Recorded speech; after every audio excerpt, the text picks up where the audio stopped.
నమస్కారం. కవిత బెయిల్ ఎట్టకేలకు కల్వకుంట్ల కవితకు సుప్రీంకోర్టు ద్వారా బెయిల్ లభించింది, విడుదలైంది.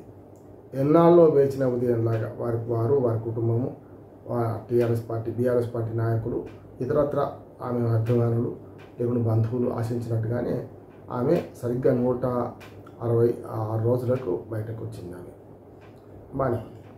కానీ ఈ విషయంలో మూడు ముక్కల ఆట ఆడుతున్న పార్టీలు ఒకరినొకరు విమర్శించుకుంటూ ఇవాళ సుప్రీంకోర్టు తీర్పునే తప్పుపట్టే పరిస్థితి తీసుకొస్తున్నారు. సుప్రీంకోర్టు తీర్పును అవమానిస్తున్నారు.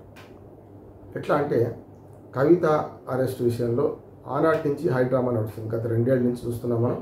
ముఖ్యంగా పోయిన సంవత్సరం తెలంగాణ అసెంబ్లీ ఎన్నికల కన్నా ముందు నుంచి బీఆర్ఎస్ బీజేపీ ఒకటే అని కాంగ్రెస్ పార్టీ ప్రచారం చేస్తుంది. అట్లానే బీఆర్ఎస్ కాంగ్రెస్ ఒకటని బీజేపీ ప్రచారం చేస్తుంది. మేము ఎవరికి ఏ టీం కాదు, బి టీం కాదు, మేము ప్రజలకే బి టీం మేము అని చెప్పి బీఆర్ఎస్ వాదిస్తుంది. ఇది గత సంవత్సరంగా ప్రజలతో మైండ్ గేమ్ ఆడుకుంటున్న పార్టీలు చూస్తున్నాం. మొదటి మైండ్ గేమ్ ఇట్లా మొదలైంది. ఎవరికి ఏ టీం బి టీం అని బీజేపీ బీఆర్ఎస్ ఒకటిని కాంగ్రెస్, బీజేపీ బీఆర్ఎస్ కాంగ్రెస్ ఒకటని బీజేపీ వాదిస్తూ వస్తున్నాయి. ఇందులో అసెంబ్లీ ఎన్నికల్లో బీజేపీ నష్టపోయింది, బీఆర్ఎస్ బీజేపీ ఒకటే అనే ప్రచారాన్ని బాగా చేసి కాంగ్రెస్ పార్టీ 64 సీట్లతో గెలుచుకున్నది. ఇటు పక్కన బీఆర్ఎస్ కూడా నష్టపోలేదు, కానీ అధికారం దూరమైంది. ఒకవేళ బీజేపీ బీఆర్ఎస్ అని ప్రచారం గట్టిగా ప్రజల్లోకి పోకపోతే బీజేపీకి కొన్ని ఓట్లు ఎక్కువ వచ్చేవి. అప్పుడు ఆటోమేటిక్గా 3 ముక్కల ఆటలో మరి బీఆర్ఎస్ పార్టీ గెలిచేది.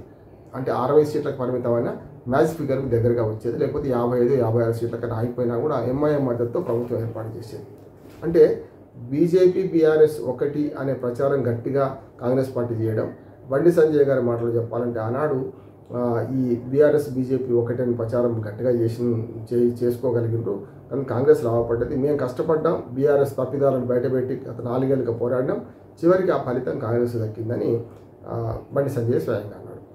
ఆ తర్వాత పార్లమెంట్ ఎన్నికలకు వచ్చాక ఏమైంది, బీజేపీ బీఆర్ఎస్ ఒకటే అనే ప్రచారాన్ని ఇంకా గట్టిగా కాంగ్రెస్ పార్టీ చేయడం వల్ల అయితే బీఆర్ఎస్కి వేద్దాం, బీజేపీకి వేద్దాం, లేకపోతే కాంగ్రెస్కి వేద్దాం, కేంద్రంలో ఎంపీలను పంపే క్రమంలో 2 జాతీయ పార్టీలను ఆదరిద్దామని చెప్పి ప్రజలు 2018-19 మధ్యన ఎట్లా అసెంబ్లీ ఎన్నికలకు పార్లమెంట్ ఎన్నికలకు ఎట్లా వివక్ష చూపించారో మొన్నటి 2024 పార్లమెంట్ ఎన్నికల్లో కూడా అదే చూపించారు. పూర్తిగా బీజేపీకి 8 సీట్లు, కాంగ్రెస్కి 8 సీట్లు, బీఆర్ఎస్కి 1 సీటు లేకుండా చేసింది. ఇది కూడా ఒక రకంగా బీజేపీ బీఆర్ఎస్ ఒకటే అనే ప్రచారం బాగా ఫలించింది అనవచ్చు.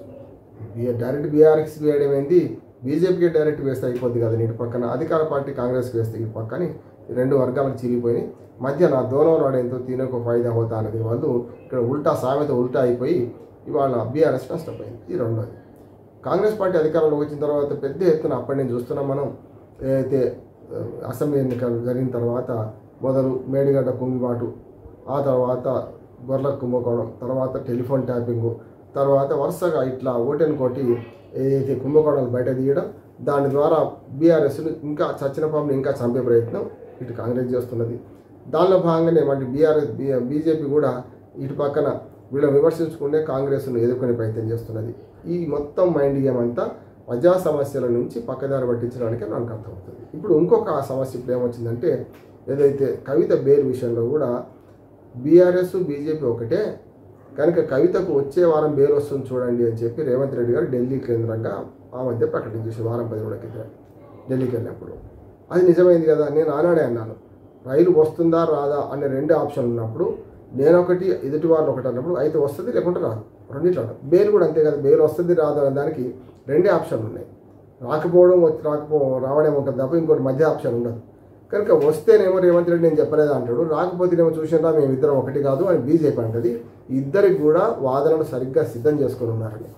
ఇప్పుడు ఏమైంది, బ్రహ్మంగారు ఏదో అప్పుడెప్పుడు చెప్పినట్టు నేను రేవంత్ రెడ్డి ఏమంటున్నాను అప్పుడే చెప్పాను, ఈ 2 పార్టీలు ఒకటే,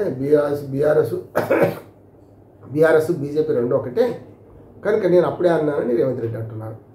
అంటే 2 పార్టీలు కలిస్తే బెయిల్ వస్తుందా ఒకసారి ఆలోచించాలి మనం. అంటే ఇంత తప్పుడు వాదనలు బండి సంజయ్ అదే మాట్లాడుతున్నారు, రేవంత్ రెడ్డి అదే మాట్లాడుతున్నారు. వీళ్ళిద్దరు కలిసి సుప్రీంకోర్టు తీర్పును అపహాస్యం చేస్తున్నారు అని నేను ఒక న్యాయవాదిగా అంటున్నాను.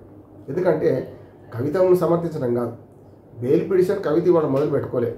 ఆ 166 రోజులలో వారం రోజుల నుంచి ప్రయత్నం చేస్తున్నది. మొదలు రౌసేని రెవెన్యూ కోర్టులో వేసుకుంది, హైకోర్టుకు పోతే హైకోర్టు కిందికి పోమన్నది, మళ్ళీ ట్రయల్ కోర్టులో వేసుకోమన్నది.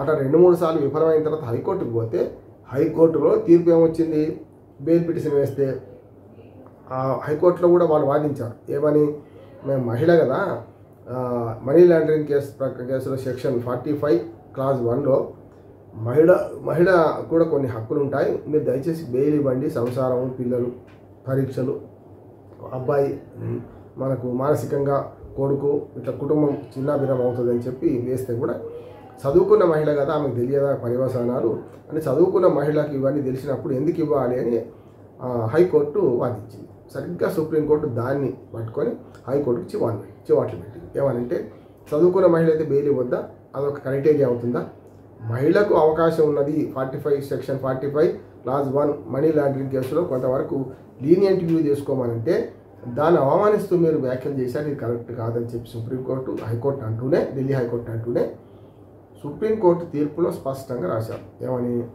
ఒకటి ఈడీ కానీ సిబిఐ వకీలు వ్యతిరేకించారు, వ్యతిరేకతలో అర్థం లేదు, ఎందుకంటే ఛార్జ్షీట్ వేశారా అంటే వేశారన్నారు, ఇక ఫర్దర్ లేదు, ఎంక్వైరీ పూర్తయిందా, దర్యాప్తు పూర్తయి ఛార్జ్షీట్ వేసినాక ఇంకేముంటుంది వాళ్ళతో పని, మీకు ట్రయల్ నడిపించాలి, అది 7 పూళ్ళు పట్టవచ్చు.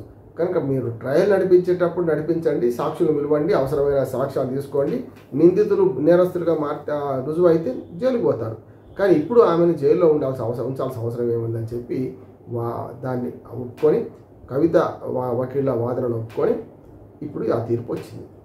దీని మీద బీఆర్ఎస్ బీజేపీ ఒకటైతే ఆ తీర్పు వచ్చింది అని అంటే అంతకంటే అధ్వానమైన ఆరోపణ, దుర్మార్గమైన ఆరోపణ ఇంకోటి లేదు. 166 రోజులు జైల్లో ఉంది. అంతకుముందు 18 నెలలుగా మనకు సిసోడియా మన ఢిల్లీ ఉప ముఖ్యమంత్రి సిసోడియా మరి జైల్లో ఉన్నారు, ఆయన కూడా మొన్న బెయిల్ వచ్చింది.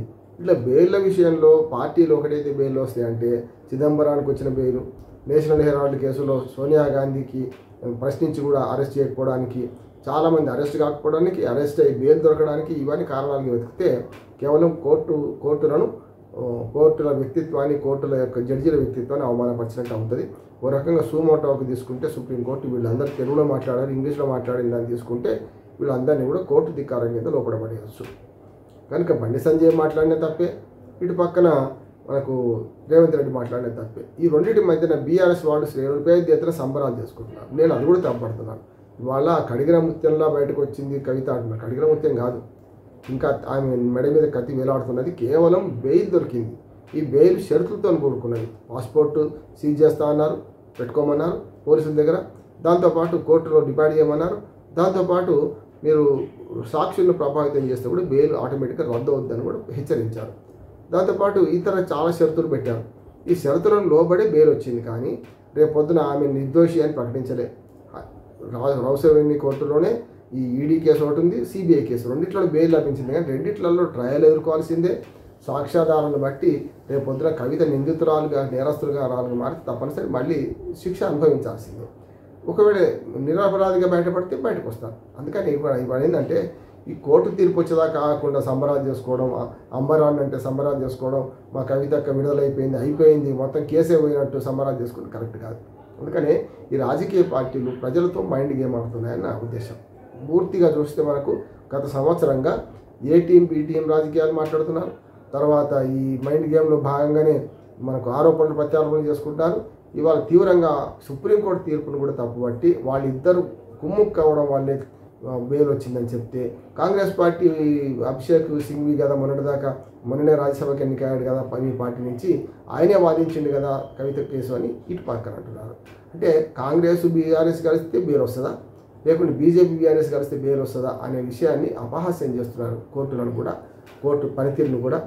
ఇవాళ ప్రొసీడింగ్స్ ఒకసారి చూస్తే మనకు అర్థమైంది ఏంటంటే కోర్టు అన్నీ పరిశీలించే 2-3 సార్లు కింది స్థాయిలో బెయిల్ పిటిషన్ వేస్తే దానికి ఊరట లభించలే కనుక కవిత గారికి ఇవాళ దాన్ని ఊరటగా భావించాలి తప్ప పూర్తిగా కేసు పోయినట్టు కాదు, ఏం చేసినట్టు కాదు. ఈ మైండ్ గేమ్ రాజకీయాలు ఇంకెంత కాలం కొనసాగుతాయి అంటే రేపు మున్సిపల్ ఎన్నికల దాకా కొనసాగుతాయి. రేపు పంచాయతీ ఎన్నికలు వస్తున్నాయి, అట్లా జడ్పీటీసీ, ఎంపీటీసీ, జడ్పీటీసీ ఎన్నికలు వస్తున్నాయి. ఒక జనవరి 25 నాటికి మున్సిపాలిటీల పదవి కాలం అయిపోద్ది కనుక రేపు జనవరి తర్వాత కూడా జిహెచ్ఎంసీ ఎన్నికల వరకు ఇంకొక సంవత్సరం, ఇంకొక 6 నెలలు 7 నెలలు ఈ మైండ్ గేమ్ రాజకీయాలు ఈ పార్టీని ముడి చేస్తుంటాయి. మూడు ముక్కలాటలో ప్రజల అసలైన సమస్యలు పక్కకు పోతున్నాయి. ఇవాళ కాంగ్రెస్ పార్టీ ఇచ్చిన హామీలు ఎక్కడికి పోతున్నాయి? అవినీతి అహంకారంతో ఓడిన బీఆర్ఎస్ పార్టీ వాళ్ళ అవినీతి కార్యక్రమాలు, అవినీతి భాగవతాలను బయటపెట్టే క్రమం పక్కన పెట్టి ఇవాళ ఈ పార్టీల మధ్యన మూడు ముక్కలాటలో మైండ్ గేమ్ రాజకీయాలు ప్రజల సమస్యలను పక్కదారి పెట్టించడమే, ప్రజల అటెన్షన్ డైవర్ట్ చేయడానికి ఇలాంటి రాజకీయాలు వస్తున్నాయి. కనుక కవిత బెయిల్ విషయంలో ఇట్లా మనం ఆలోచించాలని కోరుతూ ముగిస్తున్నాను. నమస్కారం.